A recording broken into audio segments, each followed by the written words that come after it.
देश के जाने माने 600 से ज्यादा वकीलों ने chief justice of India DY Chandrachud को चिट्ठी लिखी है। पत्र लिखने वालों में वरिष्ठ अधिवक्ता हरीश साल्वे से लेकर बार काउंसिल ऑफ इंडिया के अध्यक्ष मनन कुमार मिश्रा समेत तमाम प्रमुख नाम शामिल हैं। इन वकीलों ने चिट्ठी में न्यायपालिका की अखंडता पर खतरे को लेकर चिंता जताई है। इन वकीलों का कहना है कि कुछ खास समूह न्यायिक प्रक्रिया को प्रभावित करने की कोशिश कर रहे हैं, गलत नैरेटिव सेट किया जा रहा है और कोर्ट के फैसलों पर असर डाल रहे हैं। ये समूह राजनीतिक एजेंडे के साथ आधारहीन आरोप लगा रहे हैं। भाजपा नेता वरुण गांधी ने पीलीभीत के लोगों के नाम एक चिट्ठी लिखी। वैसे तो चिट्ठी का पूरा मजमून यही है कि उनका पीलीभीत से बहुत करीबी नाता है और वो पीलीभीत के लोगों के लिए हमेशा खड़े रहेंगे। बीजेपी से पीलीभीत का टिकट नहीं मिलने को लेकर 2.5 साल पहले लिखी चिट्ठी को माना जा रहा है। वरुण गांधी ने 20 नवंबर 2021 को प्रधानमंत्री नरेंद्र मोदी द्वारा 3 कृषि कानूनों को वापस लेने की घोषणा का स्वागत किया था। इसके अलावा एमएसपी पर भी फौरन फैसला लेने की बात कही थी। बस साथ ही आंदोलन में मारे गए 700 किसानों को 1-1 करोड़ रुपए का मुआवजा दिए जाने की मांग की थी। साथ ही लखीमपुर हिंसा मामले में केंद्र गृह राज्य मंत्री अजय मिश्र टेनी पर तत्काल कार्रवाई की मांग की थी। यही चिट्ठी वरुण गांधी का लोकसभा टिकट ले बैठी। रेल मंत्री अश्विनी वैष्णव ने भारत की पहली बुलेट ट्रेन के लिए बन रहे खास तरह के ट्रैक की पहली झलक दिखाई है। अपने एक्स हैंडल में उन्होंने इससे जुड़ा एक वीडियो पोस्ट किया। इसमें उन्होंने देश के पहले ब्लास्टलेस ट्रैक की खूबियां बताई। गुजरात मुंबई के बीच बनाए गए इस ट्रैक के बारे में वीडियो में विस्तार से जानकारी दी गई है। साथ ही एनिमेटेड तरीके से इसमें बुलेट ट्रेन के दौड़ने के दृश्य भी शामिल किए गए हैं।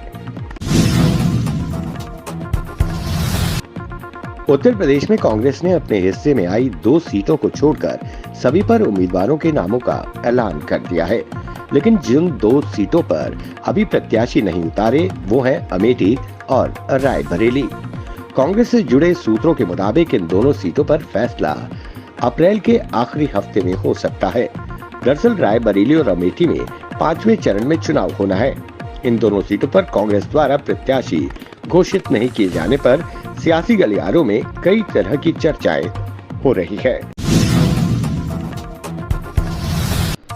जम्मू कश्मीर की 5 संसदीय सीटों पर आगामी लोकसभाओं में वोटरों को रिझाने के लिए प्रधानमंत्री नरेंद्र मोदी, भाजपा राष्ट्रीय अध्यक्ष जेपी नड्डा, रक्षा मंत्री राजनाथ सिंह, गृह मंत्री अमित शाह, उत्तर प्रदेश के सीएम योगी आदित्यनाथ व केंद्र मंत्री व अन्य दिग्गज नेता आएंगे।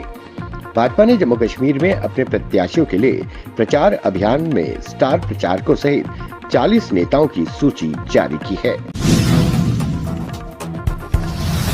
जम्मू शहर में ई बसों के अनुशासनहीन संचालन का आरोप लगाते हुए ट्रांसपोर्टरों ने आज जम्मू, सांबा और कठुआ जिले में चक्का जाम कर दिया है। All Jammu and Kashmir transport association ने हड़ताल का आह्वान किया है। इससे आम लोगों के साथ साथ स्कूल कॉलेज जाने वाले बच्चों को परेशानियों का सामना करना पड़ा। हालांकि जम्मू में ई बसें चल रही थी। आज 10वीं और 12वीं की परीक्षा भी थी। ऐसे में कई विद्यार्थियों को समय पर परीक्षा केंद्रों तक नहीं पहुंचने में दिक्कतें पेश आईं। देश में 7 चरणों में होने वाले लोकसभा चुनाव के दूसरे चरण के लिए अधिसूचना जारी कर दी गई है। इस चरण में जम्मू कश्मीर की जम्मू लोकसभा सीट समेत 13 राज्यों की 99 सीटों पर मतदान होगा। इस चरण में नामांकन भरने की अंतिम तिथि 4 अप्रैल है, जबकि वोटिंग 26 अप्रैल को होगी। उत्तराखंड के उधम सिंह नगर में आज सुबह बाबा तरसेम सिंह की हत्या कर दी गई। हत्या के बाद जिले भर में हड़कंप मच गया है। बाबा तरसेम सिंह नानक मत्ता साहिब गुरुद्वारे के कार सेवा के प्रमुख थे। पूरी घटना सीसीटीवी कैमरे में कैद हो गई। सुबह बाबा तरसेम सिंह कुर्सी पे बैठे थे, तभी अचानक सामने आए 2 बाइक सवार बदमाशों ने उन पर अंधाधुंध फायरिंग कर दी। दिल्ली की राउज एवेन्यू कोर्ट में अरविंद केजरीवाल की ईडी रिमांड पर सुनवाई के दौरान ईडी ने 7 दिनों की रिमांड मांगी है। ईडी की ओर से पेश हुए एएसजी एसवी राजू ने कहा कि अरविंद केजरीवाल के बयान दर्ज किए गए हैं और केजरीवाल ने गोलमाल जवाब दिए हैं। केजरीवाल जानबूझकर हमारे साथ सहयोग नहीं कर रहे। वहीं अरविंद केजरीवाल को कोर्ट से राहत नहीं मिली और केजरीवाल को 1 अप्रैल तक ईडी की हिरासत में भेज दिया गया है।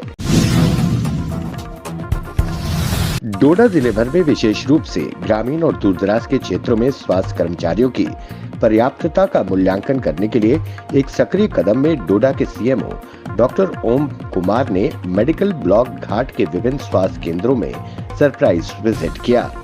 इस दौरान डॉक्टर ओम कुमार ने AAMSC सांगरू और ट्रान का दौरा किया। वह विभिन्न सेक्शन का निरीक्षण किया और स्वास्थ्य कर्मचारियों और लोकल कम्युनिटी दोनों के साथ बातचीत की। उन्होंने प्रदान की गई चिकित्सा सेवाओं की गुणवत्ता के बारे में जनता से प्रतिक्रिया मांगी और उनके द्वारा उठाई गई चिंताओं का समाधान किया।